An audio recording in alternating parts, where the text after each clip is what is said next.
జనాలకు అండగా నిలబడ్డాడు. ఇంట్లో వాళ్ళు భయపడితే కూడా ఆయన ధైర్యంగా వెళ్ళి ప్రజలకు అండగా నిలబడ్డాడు. అందువల్ల ప్రజలు ఆయనకి మంచి పేరు ప్రఖ్యాతులు ఉన్నాయి, సింపతి ఉంది.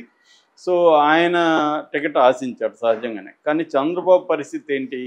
తను పొత్తు మీద డిపెండ్ అయిన వ్యక్తి చంద్రబాబు. ముఖ్యంగా పవన్ కళ్యాణ్ లేకపోతే తాను గెలవలేనని చెప్పి పవన్ కళ్యాణ్ని గట్టిగా పట్టుకొని పవన్ కళ్యాణ్ ద్వారా బీజేపీని దీంట్లోకి పొత్తులోకి తీసుకురావడం, ఇవన్నీ కూడా పవన్ కళ్యాణ్ లేకపోతే అసలు మళ్ళీ జగన్ వచ్చుండేవాడు అనేది అందరికి కూడా ఇవాళ తెలుసు.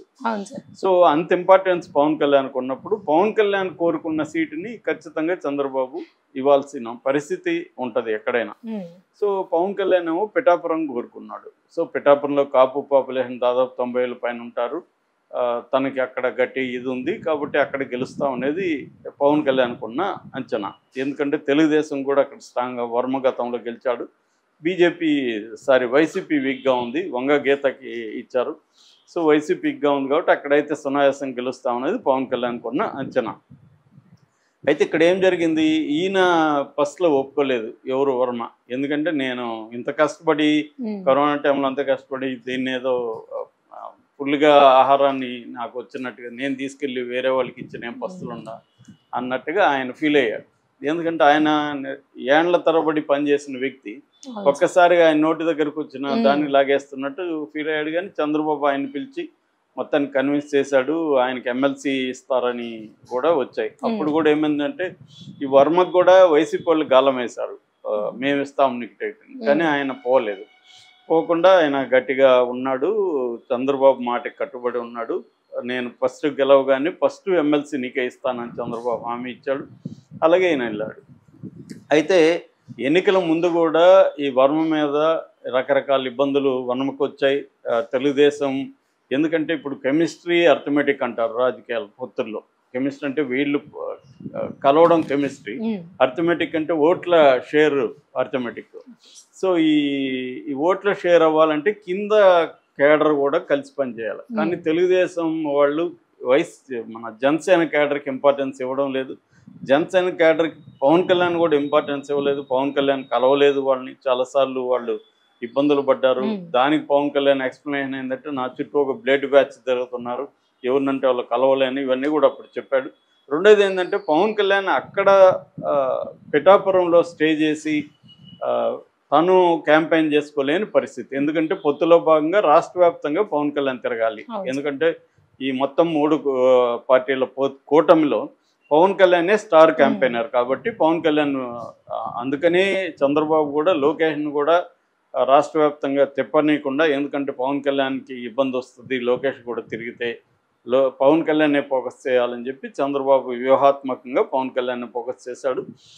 పవన్ కళ్యాణ్కి కూడా అది అవసరం కాబట్టి ఆయన కూడా తిరగాల్సి వచ్చింది. తనకు కూడా 21 సీట్లో నిలబెట్టాడు కాబట్టి తను తిరగాలి, తన పార్టీకి తిరగాలి. అట్లాగే కూటమి తరఫున కూడా ప్రచారం చేయాల్సిన పరిస్థితి పవన్ కళ్యాణ్ ఉంది కాబట్టి మొత్తం పవన్ కళ్యాణ్ గెలిపించాల్సిన బాధ్యత ఎస్విఎస్ఎన్ వర్మ తీసుకోవాల్సిన పరిస్థితి ఏర్పడింది. ఆయన గట్టిగా చేశాడు కూడా. సో చేశాడు, దాని ఫలితం గెలిచాడు. అయితే ఇప్పుడు ఏంటంటే చంద్రబాబు చెప్పినట్టుగా ఎమ్మెల్సీ రాలేదు. ఆయన ఆల్రెడీ 9 నెలలు అయిపోయింది. సో ఇప్పుడు కూడా ఎమ్మెల్సీ వస్తుందా అది తెలీదు. ఇప్పుడు తను ఇబ్బంది పడుతున్నాడు, నమ్ముకొని పనిచేసిన కేడర్ అంతా కూడా ఖచ్చితంగా ఇబ్బంది. ఆల్రెడీ 2-3 సార్లు గొడవలు కూడా అయినాయి. వర్మ కంప్లైంట్లు ఇచ్చాడు, చాలామంది తెలుగుదేశం కేడర్ తన కేడర్ మీద దాడులు ఇవన్నీ కూడా జరిగాయి. అంటే ఒకటి ఆయనకి ఎమ్మెల్సీ రాలా, 2 ఆ ప్లేస్లో తను గెలిపించి కూడా తనకు అక్కడ ఇంపార్టెన్స్ లేదు. పవన్ కళ్యాణ్ బ్యాచ్ తనని పట్టించుకోవట్లేదు. ఇటువంటి అసంతృప్తులు ఆయనకు ఉన్నాయి. అంటే నేను మామూలుగా అయితే నేను గెలిపించి నేను ఎమ్మెల్యే అయ్యేవాడిని, ఇక్కడ నా హోదా బాగుండేది, నన్ను నమ్ముకున్న వాళ్ళకి న్యాయం చేయగలిగేవాడిని. ఇప్పుడు నేను నన్ను నమ్ముకున్న వాళ్ళకి న్యాయం చేయలేకపోతున్నాను, నాకు ఆ కైండ్ ఆఫ్ పరపతి లేదు అన్న ఒక అసంతృప్తి అయితే వరంలో ఉండే అవకాశం ఉంది. ఎందుకంటే ఆయన చాలా కష్టపడ్డాడు. వైసీపీ కూడా ఎప్పుడైతే పవన్ కళ్యాణ్ అక్కడ డిక్లేర్ చేశారో, పవన్ కళ్యాణ్ చాలా రోజుల వరకు చెప్పలేదు కూడా అక్కడ. ఎందుకంటే వైసీపీ మనం ఎక్కడైనా చేస్తే అక్కడ వాళ్ళు మోహరిస్తారని చెప్పి పవన్ కళ్యాణ్ లేట్ కూడా చేశాడు. చేసినాక వంగగీతను అక్కడ పెట్టినాక పవన్ కళ్యాణ్ పెద్ద ఎత్తున అక్కడ దాదాపు 3-4 పెద్ద లీడర్ని, మిథున్ రెడ్డి లాంటి వాళ్ళని, తర్వాత మన ముద్రగడ పద్మనాభం లాంటి వాళ్ళని అక్కడ దింపి చాలా పెద్ద స్థాయిలో అక్కడ డబ్బులు కూడా విపరీతంగా వెదజల్లి, ఎందుకంటే పవన్ కళ్యాణ్ని అసెంబ్లీలోకి అడుగు పెట్టనీయమనేది వైసీపీ శబదం. దాన్ని వాళ్ళు నెరవేర్చుకోవడం కోసం చేశారు. అంత చేసినప్పటికి కూడా గెలిచాడంటే కేవలం ప్రధానంగా వర్మ ఇదైతే ఉంది. వర్మ కానీ వాళ్ళ అబ్బాయి కిషోర్ కానీ వీళ్ళు గట్టిగా అక్కడ పనిచేశారు. ఈ క్రమంలో వర్మ అసంతృప్తితో ఉన్నాడు. ఈ క్రమంలో ఏంటంటే అప్పుడప్పుడు ఇలాంటి పోస్టులు పెడుతున్నాడు. రీసెంట్గా ఏం పెట్టాడంటే, కష్టపడి సాధించిన విజయమే నిజమైన గౌరవం అని ఒక ఎక్స్లో ఒక ట్వీట్ చేశాడు. దాని కింద తను గతంలో అంటే క్యాంపెయిన్లు, తను మాట్లాడిన వీడియోలు, తన క్యాంపెయిన్ వీడియోలు అన్నీ కూడా పోస్ట్ చేశాడు.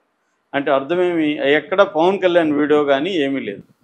ఆయన చెప్పదలుచుకుంది ఏంది అంటే, పవన్ కళ్యాణ్ కష్టపడి గెలవలేదు, కష్టపడి గెలిస్తేనే నిజమైన గౌరవం, ఈయన కష్టపడి గెలవలేదు, నేను గెలిపిస్తే గెలిచాడు అన్న సెన్స్తో పెట్టినట్టుగా ఇప్పుడు వ్యాఖ్యానిస్తున్నారు. జనరల్గా కూడా అదే వస్తుంది. లేకపోతే ఆయన కష్టపడి సాధించిన విజయమే నిజమైన గౌరవం అంటే, కష్టపడి ఎవరు సాధించారు విజయం? నేను సాధించాననే కదా ఆయన చెప్పుకుంటున్నాడు. లేకపోతే పవన్ కళ్యాణ్ వీడియోలు పెట్టుండేవాడు, కనీసం పవన్ కళ్యాణ్ తను ఉన్న వీడియో అన్నా పెట్టేవాడు.